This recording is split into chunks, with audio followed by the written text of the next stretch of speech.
headers, shifters, diffs, T-buckets and OA V8, all the required items to claim membership of the Hot Rod Club.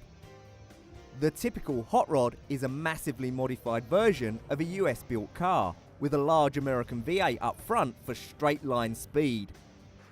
Evolving all the way from customised 1920 series production cars to major manufacturers' efforts to bring the Hot Rod to Hollywood with the Holden Effigy concept vehicle. In Japan, they might do the Hot Rod a little bit different, but these original versions of classic supermods deserve full club membership. Like this mobile casino that includes a slot machine installed on one side of the car and a fish tank with live fish installed on the other side. When the terms Sweden and car come together, one doesn't normally visualise an image of a hot rod.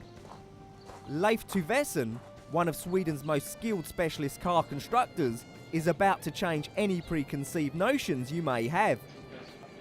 Tuvesen, who previously worked for the Volvo Concept Centre, has designed two original hot rods that have well and truly removed any doubt as to Swedish street credibility.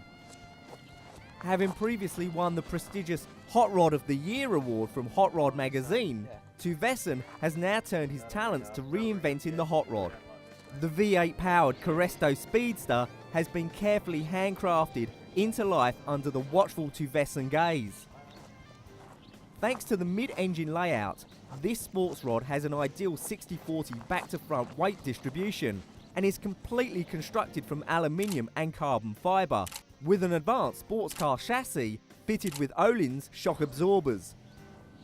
The steering wheel, instruments and gear selector come from Volvo, as does the V8 engine, the 6-speed automatic transmission and the car's electrical system.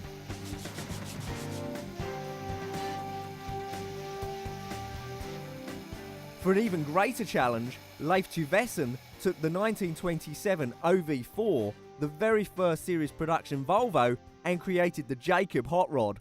The idea was to build a hot rod of an old Volvo. Parked side by side, the similarities between old and new are remarkable, including the curvature of the bonnet, which has exactly the same radius. The distinctive widescreen pillar that runs down the body side is faithful to the original, even down to small details such as the number of screws used. Equally identical is the radiator grille, with its characteristic mesh pattern and diagonal bar that incorporates the classic iron symbol.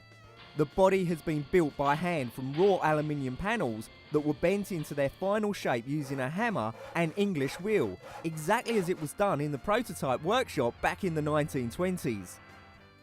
The two-seater Jacob is far smaller than the original four-seater and features a carbon fibre body incorporating typical minimalist design of the traditional hot rod. A strong rear axle, cut-down body and massive tyres complement the alloy wheels, similar to the original wooden wheels, only by the number of spokes included. Surprisingly, most of the components came directly from the Swedish maker's parts bin and have been concealed away inside the body, including the springs and dampers, electrical components and exhaust system, making the car aesthetically elegant and stylishly minimalist. The result is that the body and axles look like they're floating in the air. There are also classic parts in the hot rod Jacob. The steering wheel comes from the classic 1962 P1800, as do the gear lever gateer and steering column, while the brake pedal and brake master cylinder are from the 140 series.